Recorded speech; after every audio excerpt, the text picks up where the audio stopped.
So is this season 1 or season 3? Because basically we're exactly back where we began in season 1, because last season we were in the Premier League, we finished rock bottom of the table after a pretty terrible performance, and we are now down in the Championship. A Championship which obviously currently looks like this after 0 games played, but we have got who of interest we've got in there. Everton is quite obviously a very big team playing in the Championship. Anyone else? Burnley. I say big team, they've kind of up and down, same with Wolves. We've got Wrexham are still up here, Portsmouth are still here as well, so we do have the South Coast derby to play, which could be interesting. And obviously, Premier League last season, it wasn't very good. If we have a very quick look at what happened last year, we finished bottom of the table on 24 points, quite a long way away from where we actually wanted to finish. It is the 1st of June, and this is the current situation of our squad. You'll notice there is a goalkeeper who is no longer at the club, and that's because we have had to sell Aaron Ramsdale. We got very annoyed that we got relegated, which is completely understandable, and also he was on £120,000 a week or something ridiculous like that, so we have had to move him on. The problem is, I can't find out where he's gone, because he doesn't live here anymore. If we go back to previous seasons, these are all empty. There's nothing here in the previous seasons, which is kind of frustrating, so we just have to find him. I know where he's gone, but I'm just kind of going to leave it as a little bit of a teaser until we find him. It's not even that exciting. He's gone to Sheffield United. Obviously, I'm assuming they are in the Premier League. He's gone for just £25 million, which is frustrating because at the start of our Premier League season, we could have sold him for like 70. So technically, it's quite a big loss, but also technically it is a profit because we only bought him for just under 20. So it's a £5 million profit plus £4 million for the loan to Newcastle as well. Also, because of this transfer thing not actually working, I don't know whether anyone else has been sold technically last season. I can't remember. So we have also sold a couple of people. So Ryan Manning has left on a permanent deal. His contract was up. He has moved over to Cardiff. And also youngster Harry Gathercole has moved over to Hull. I don't think he was ever going to get good enough for us. So they bought him in. They had him on loan last season and they paid $300,000. I think there's sell-ons and all sorts of stuff in there too. I'm still trying to work my way around the UI here, and the transfer budget is actually down here. I never kind of clocked that it's down there, but £24 million is what we have to spend in our transfer budget for the season, which is quite a lot of money for a Championship side. We do, as you can see, have a fairly hefty wage budget, and we are underneath it too. I think we might try a season of building, and by building, we should be trying to get promoted, obviously, but also we've got a lot of players. This is our first team. There are 34 players in our first team. There is a lot of players here who aren't necessarily good enough, players who want to leave the club. Like Harwood-Bellis wants to leave because we got relegated. Stevens, I want him gone because he's not very good at football. Mendy, I don't think was a sensible signing to do, so I want him out the door. Calvin Ramsey, you can see there's already a bid going on to Celtic, so he's probably going to leave. We've got a lot of people who want to leave. This squad is going to be considerably different, I think, once we come back at the end of the transfer window. Which would be now. It is the 1st of September, it is 11 o'clock at night, the window has just closed, and we have sold a lot of people. Devan Gabajmo, I don't know what his name is, I've never even heard of this man. He has moved to a permanent deal to Swansea for £100,000. Apparently he's here in real life, or is he? Did I sign him? He might be here in real life, I don't know. He's gone from Peterborough anyway. Moving up in value, and this is certainly not enough money for Nathan Wood, but he has moved over to Espanyol for £130,000. He just wasn't playing for us, so we've basically just shifted him on, got him off the wage bill. I was hoping this would happen sooner rather than later, and Jack Stevens has moved on to Wrexham, signing for £1.4 million. He's gone over to join Rob McElhenney and obviously Ryan Reynolds there playing for Deadpool United or whatever it is, Hollywood FC, that team. Yeah, we didn't need him. Again, for not enough money, but Cameron Archer has moved over to Torino, following in the footsteps of former Saints man Shay Adams. He's gone for £1.7 million. We saw it earlier, but Calvin Ramsey has moved over to Celtic for £1.8 million. Taylor Harwood-Bellis is the first player to move over to Saudi Arabia. Just £2.4 million for Harwood-Bellis. He was going to leave at the end of his contract next season anyway, or this season, or whatever season it was in. But yeah, basically, we just had to sell him, had to take the money now. Foremost Mendy moves over to St Etienne for £2.5 million. Samuel Edozie follows Cameron Archer over to Torino, but this one's gone for £5.5 million, which is a lot of money, right? Starting to get into the big numbers now, Mamadou Diambu has moved over to Birmingham, also in the Championship, and he's gone for, I think, £6.25 million. £6.75 million. So we've made a massive profit on a player who wasn't good enough for us in the Premier League. Juan Larios, another player who basically doesn't ever really play for Southampton. He's signed for Leicester and he's gone for even more money than the previous one, £8.5 million. So technically, a £2.5 million profit there from Larios. And finally, Casper Yander has moved to Crystal Palace. I think he was on there last season on loan. No, he was on loan at Schalke last season. He's gone for £17.25 million, so actually a huge, huge sum of money for another Championship side as well to spend on our player. I'm just happy with that. He's good. He's certainly a good player. He's still only 24, but I think that money you can't really turn down. It means we made our squad considerably smaller, so let's start filling it up, shall we? 7 players in total have joined, and we are starting with the cheapest and the least useful. Luke Mbete has joined as a squad player. He's cost absolutely nothing. He's probably never going to play for us, and I'll probably sell him in Season 4. Similar situation is Yanis Hadji. Costs absolutely nothing. I did need to get ourselves a new attacking midfielder in the middle, and I kind of thought, he's on a free transfer. We'll pick him up. He seems all right. He's got 47 capture remaining, but again, probably not expecting to see a huge amount of football from Hadji. I reckon maybe 10 games this season. For £350,000, we have bought the Aaron Ramsdale replacement, and by the Aaron Ramsdale replacement, I bought a third choice goalkeeper. It's Charlie Setford. He is obviously not going to be playing a huge amount of football for us. He's cost us, what did I say, £350? £350 from Ajax, spent last season out on loan at Blackpool, so he's got a bit of experience now. I'm not expecting the world from Setford. He is our third choice keeper. Now moving into players who will likely get some game time. Casey McAteer is first up for £2.5 million, which I think is a very good deal for Casey McAteer. He has joined, obviously, from Ipswich. I say obviously, like I knew exactly where I brought him from. That's a good signing, right? He's already played 5, scored 3, and got an assist. I'm very happy with that. He's still only 25 too. Next up is Sam McCallum. He is going to be our kind of rotation left back, I assume. And he has cost £3.9 million from Sheffield United. Again, a pretty decent signing. For the price, I don't think that's a bad footballer at all. Is he good enough for the Premier League? Unlikely. So if we do get promoted this season, we might need to get ourselves a brand new left back to replace McCallum. But I'm okay with this. For £5.75 million, we have purchased Tommy Doyle from, I'm going to say Wolves. I think that's where we got him from. He was on loan at Burnley last season, Birmingham a few seasons before that. So he's got a fair amount of experience, quite a lot of Premier League experience as well. £5.75 million is reasonably steep, but I think he certainly improves our midfield options. And the big summer signing for £20 million, which is quite a lot of money, is Simon Bouabre, who has been signed from, I think it's Neom? It is, Neom in Saudi Arabia. So they've actually made a profit off of him. But the key thing is he's not getting paid £475,000 a week or something ridiculous like that. Still only 21. Doesn't have a work permit, which is annoying. So we need to make sure he gets a lot of game time. But I think he could be very, very useful. This is why I bought Hadji in first and then went, we've still got money to spend. Let's bring in Bouabre instead. And I think, yes, he's not amazing right now, but he has the potential to grow into a much, much better footballer. So that is our transfer business. So we have received £48 million, technically, add 25 on top of that, and spent £32.5 million. Just want to double check what the board think. If we do transfers out, are they going to tell me about some of the other players that I may have missed? Maybe. No, they haven't. Oh, no, yeah, Ramsdale. Oh, there you go, Prass has left. I knew there was another one. He's also moved over to Leeds for some money. How much is that? 17.25. So even a profit there on Prass too. So from a tactics perspective, we are sticking with the same formation that we've played for the first 2 seasons because it did work in the Championship. It didn't really work in the Premier League, but I don't think we have the squad to do it. So we're sticking with it again in the Championship, and we are locking in 3 players. Obviously, Bazunu will be our number 1 goalkeeper, mainly because Jardim is technically better, but I think Bazunu should be our number 1 at the moment. We might look to replace him. I don't know. He might not be good enough if we get promoted again, but Bazunu will be our number 1. We have Kai Sander. Joachim Kai Sander will be our central defender because he has spent a couple of seasons out on loan, played Wrexham last season, didn't do horrendous, spent a season out on loan in Ligue 2, didn't do a horrendous once again. So I'm going to give him a chance. He's got decent potential. He's got decent attributes as well. Still only 20. He's going to play a full season as a centre-back and see how he gets on. And the final one is Samad Bajdar will be leading the line, because if we don't make Bajdar lead the line, I'm not sure who they actually put in, but it is somebody who isn't Bajdar, basically. So I'm trying to make sure. I don't know how to find out who they would normally put in there. Bailey Kadamata, I think, normally plays there, and I think they stick Bajdar possibly on the right wing, which I don't want him to do. Final thing then, before we jump forward, we have obviously kicked off the season, and we have kicked off spectacularly well. We have just dropped 2 points against Everton. That is it. We've beaten Watford. We have beaten Blackburn. We drew with Everton. We beat Derby. We beat Charlton, comfortably beating Charlton as well. Finn Azaz is scoring goals for fun. And we've also started off well in the Carabao Cup, getting past Swindon, Watford and Leeds. Could a cheeky cup run be on the cards? We are already into, I was going to say the quarterfinal. It's not the quarterfinal. Is it the 4th round? It's the 4th round, so nearly the quarterfinal. We're not. I mean, we are a long way. Let's not worry too much about that. So anyway, let's jump forward then to the 1st of January, see how the first part of the season has gone on.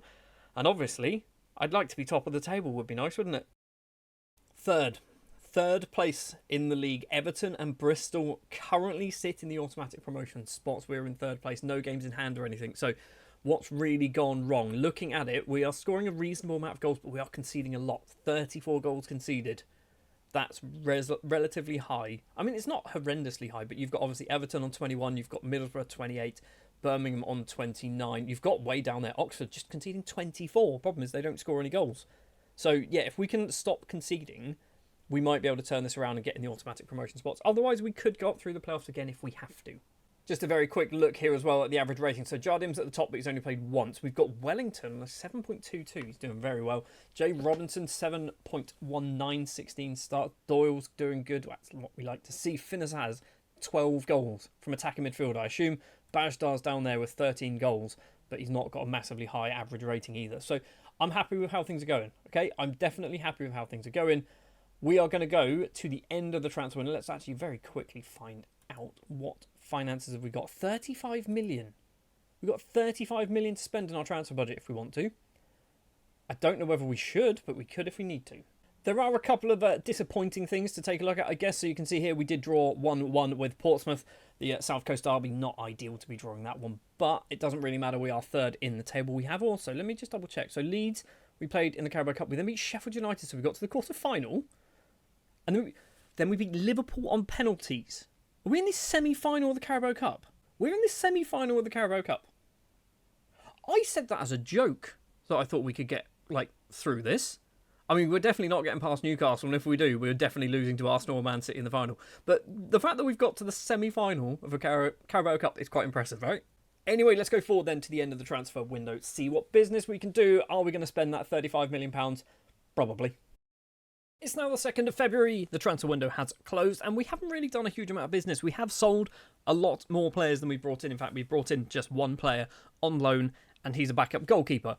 We've sold Brogan Sewell, could be his name. He has gone to Swansea for not a lot of money, £18.75 thousand. Leo Jardim has left the club, returning back to Brazil. He's gone for £575,000, which is why we've obviously loaned in ourselves another goalkeeper. For £4.4 million, Yukinari Sugawara has moved over to another championship side in the shape of Crystal Palace. He has gone there basically because he was out of contract very, very soon, and I thought I'd rather have some money for you than just take absolutely nothing in about 6 months' time. And this one might be a mistake, but Nick Oyenkula might be his name, not quite sure. He has moved over to Burnley for £6 million with some sell-on clauses as well. Just 20 years of age. In real life, he scores goals for fun for the under-21s and under-18s and things like that. He might be really good in this, but I think in the period that we're going to be playing this save, it's not worth me keeping him around because we're going to probably do maybe 5 seasons maximum, and by which point he's going to be 22 and still probably not even close to being fully developed. Joining the club then is South Korean international goalkeeper Song Bum-kyun, could be his name. He's joined on loan from West Ham. He's actually costing us nearly £1 million, I think. I didn't really think this through, but he's costing us a whole bunch of money through wages. It's like £26,500 a week it is costing us. There is no obligation to buy or anything like that. He's just purely here as a backup until the end of the season, where hopefully we get promoted and we find ourselves back in the Premier League and we can get ourselves a much better number 1 goalkeeper. And speaking of finding ourselves back in the Premier League, it is looking slightly more likely than it was at the start of January. We have had a ridiculously good January, and we've moved ourselves up to 2nd place in the table, just 3 points behind table toppers Everton with a game in hand. So if we win our game in hand, we won't go top of the table unless we win it 13-0. We might win it. Probably not going to happen, let's be honest, but we'll go joint on points with Everton at the top of the table. The reason why we have done so well, I think we've played 4 matches in the league, we've won all 4. We've also played some cup games. Well, I would show you the highlights of the matches, but FM26 beta, everybody. This is kind of what I'm stuck on. The question is do I just leave it, or do I force end the game and try again? Maybe we can watch the second leg. Oh, it's looking promising. So, as you can see at the top of the screen there, the first leg was a 2-1 victory for Southampton in the Carabao Cup semi-final at home. In the away leg, in what seems to be a horrendous kick clash against Newcastle, We just needed to not lose, ultimately, and we would find ourselves somehow playing in the Championship, but also in a Carabao Cup final. Something has also changed in the beta where these highlights now seem to take a lot longer than they used to before. Before, you'd just literally see, oh, here's the cross, here's the goal. Anyway, here's the cross, here's the goal. It's 1-0 to Newcastle. It's now 2-2. And obviously, if it stayed this way, that would mean that we'd probably go into extra time and penalties. But luckily for us, it didn't necessarily stay this way, did it?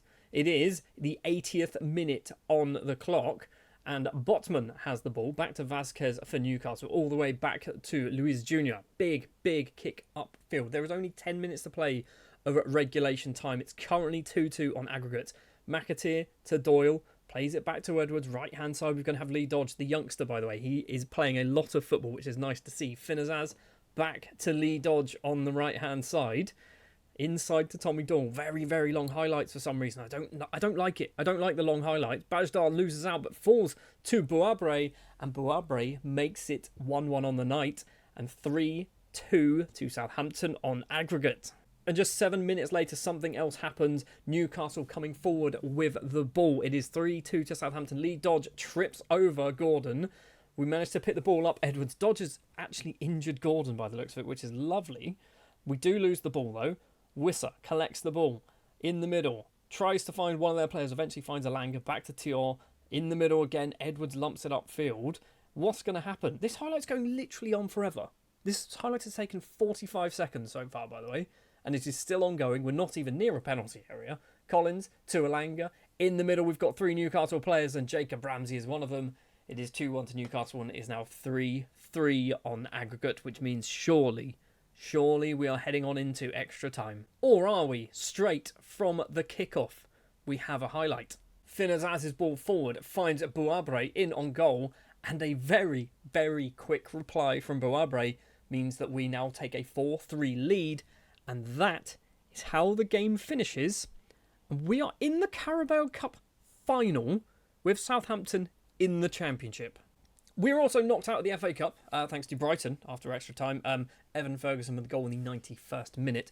But I don't really care. We have managed to qualify for the Carabao Cup final, which is going to be up against Arsenal way down the road on the 12th of March in 2028. If we could win that, I think technically we go into the Europa Conference League. Also, this is a competition that I don't think Southampton have ever won in real life, so it would be nice to win that trophy. We're probably not going to do it, but then again, we have beaten Newcastle. We have sort of beaten Liverpool on the road to this final. We've beaten Sheffield United.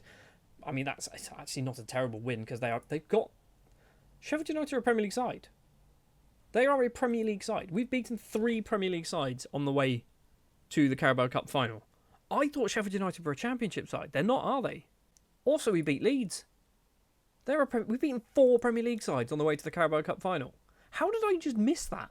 Anyway, so we are second place in the Championship Carabao Cup final, knocked out of the FA Cup, but I don't really care too much about that one.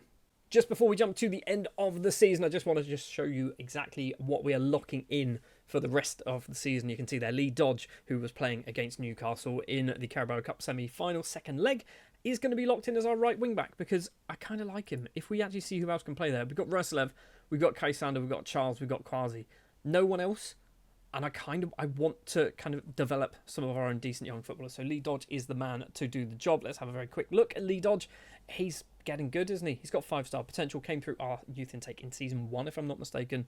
So yeah, hopefully good old Lee Dodge will turn into a world-class footballer. He is wanted, probably by Man United. It normally is. Fulham and Bournemouth, and loans for Bristol Rovers and York. Not what I was expecting. Anyway then, last thing to do is to jump to the end of the season. We'll jump to the end of the regular season just in case we have dropped down into the playoffs. I hope we haven't. But obviously, there is the chance that we could drop down into 3rd place. And if we finish in 3rd, we then have to win the playoffs again like we did in season 1. Luckily for us, we did not need to go through the lottery of the playoffs. In fact, we did not need to even worry too much about anything because we have won the league by 10 whole points.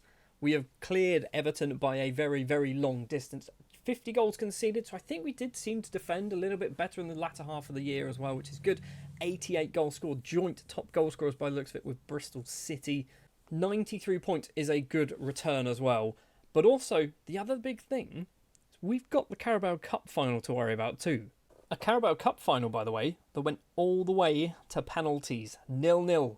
So nothing too exciting to talk about initially, but like I said, we go all the way through to penalties up against Arsenal in our blue and yellow striped away shirt. Bajdar with the opening penalty of the game makes it 1-0.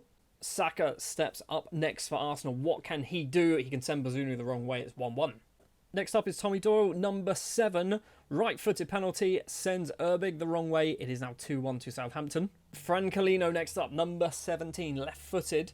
Where is he going to go? He sends Bazunu the wrong way. It's 2-2. Finazaz, who scores bucket loads of goals for us every single season by the looks of it, is next up. Can he get the third? He can get the third. So far, it's a 100% penalty record for both teams. Can Odegaard keep that going? Hopefully, he doesn't. Odegaard then steps up left-footed against Bazunu. He goes the right way, but can't quite get on the end of it. It's 3-3. Bouabre is next up, the man who basically secured us this final thanks to his performance against Newcastle, has his penalty saved. Can he turn from hero to villain? Has he turned from hero to villain? Ethan Nwaneri next up, left-footed penalty with his lovely little purple boots on by the looks of it. Where's he going to go? Straight down the middle. Good job, Gavin Bazunu. Casey McAteer next up then. It is 3-3 if I'm not mistaken. McAteer puts it in the bottom corner. It is at 4-3, which means we are now heading into sudden death. Martinelli sends Bazunu the wrong way. It is 4-4. Now we're properly into sudden death. Flynn Downs has managed to hold down a meal once and hasn't thrown up this week by the looks of it. So Flynn Downs steps up to take penalty number 6 for Southampton. Sends Erbig the wrong way. Saints take the lead. All the pressure then on William Saliba. Saliba sends Bazunu the wrong way. Ronnie Edwards, the central defender, also sometimes defensive midfielder, as and when he is needed, is next up. Right-footed penalty, blasts it past Erbig. No goalkeeper in the world is stopping that one. So Wharton has to score. Wharton does score. What are we on, like penalty 9 now at this point? Mads Roerslev is next up. We are heading into basically the absolute garbage penalty takers for both teams. Roerslev, though, cracking penalty straight into the top corner, nowhere near Erbig. And that was it. That was it. We didn't see the Zinchenko miss. We got to watch the Zinchenko miss. Come on, game. You can't just... The highlights should not just stop there. I mean, it's kind of a spoiler now. You know the fact that we've won the thing, but this is why we won it. Was it Zinchenko missed? Was it Bazunu saved? What actually happened? Can we see some celebrations? Zinchenko steps up there, left-footed penalty. Bazunu goes the right way, palms the ball wide, doesn't celebrate at all for some reason, until now everyone runs over into that corner. And we have won the Carabao Cup on penalties. I don't know how or why we won the Carabao Cup, but we certainly managed to do this. If we have a look at our formation, we didn't play particularly well. Bazunu did get an 8.4. Edwards and Charles played quite well, but no one else really stood out. Robinson and Fellows, horrendous performance. Arsenal should have won. Arsenal genuinely should have won, but they didn't. And we've picked up a trophy, and we're now playing not only in the Premier League, but the Europa Conference League too. God, this season for highlights has been a bit of a mess, hasn't it? So let's have a very quick look then at the fixture schedule. Scroll all the way to the bottom. You can see there the 12th of March beating Arsenal on penalties. The fact that we've managed to not only get to the final is ridiculous, but win the final is even more ridiculous, especially considering we did lose against Portsmouth, a week before? 2 weeks before? 3 weeks before? Some time before. Not in the recent past, we lost to Portsmouth 3-0, which is ridiculous. Then lose to Burnley, and I thought, oh, this is not going to end well. And then all of a sudden, we just start winning. And I think actually around this time is also when we also confirmed promotion, and probably that one there is actually where we confirmed promotion, and probably the title, to be honest. The fact that we have managed to go up as champions is amazing. I love the fact that we've gone up as champions. That's awesome. Very quickly then, before we end the season, I want to have a quick look who were the top goal scorers. Jay Robinson actually gets 14. We've got 2 with 9, actually. So Fellows gets 9 goals this season, all of them coming in the league. I mean, he's pretty good, isn't he? Still only 24 as well. We've got Casey McAteer, the new-ish signing. Is he new signing this season? Was it last season? It was this season. Pretty good, actually. 7 goals in the league. You got 2, and I'm assuming the Carabao Cup by the looks of it. We've also got Jay Robinson, 14 goals for the youngster. He's now 21, actually, so he is a youngster. He's definitely a youngster. But, yeah, he's not really considered like a child at this point, is he? We've got Bajdar at 24 years of age, 21 goals in all competitions, 19 of them in the Championship. And Finazaz, another cracking season, 23 goals in the league from attacking midfield. Or 18, in the league, 23 in all competitions. Literally, the Premier League season, he was bad, but that's because we were bad. if we were actually not a terrible side, he would have got double figures as well in that season too. I think Finn Azaz has been probably one of our kind of, not unsung heroes, because he's been our top goal scorer pretty much every season, but he's been doing way, way better than I thought he would. Speaking of unsung hero for the season, Wellington is actually our highest average rating of a 7.17. He's got himself 9 assists, 2 goals. I imagine he's probably going to win player of the season as well. We've got Robinson, Azaz, Fellows, Tommy Doyle is up there with a 7.09. So he's done pretty good, obviously scoring a penalty in the Carabao Cup final. Decent signing, I think that one made a lot of sense to do. Sam McCallum, 12 starts, 10 off the bench. He's also done pretty good. Not a huge amount of football for McCallum, but I didn't bring him in to be a number 1 player, did I? Anyone else kind of interest we want to call out the sort by assist, shall we? We've got Wellington, we've just had a look at. Roslev's up there. He's got 8 assists, not a single goal to his name. Roslev's done all right. Obviously, latter part of the season, he did get dropped for Lee Dodge. Lee Dodge, by the way, who has he's receiving specialist treatment for torn wrist ligaments when we beat Swansea 3-0. Fair enough. It's also worth taking a look, actually, by the way, at some of the players who haven't really played a lot of football. So Quasi, just 2 off the bench.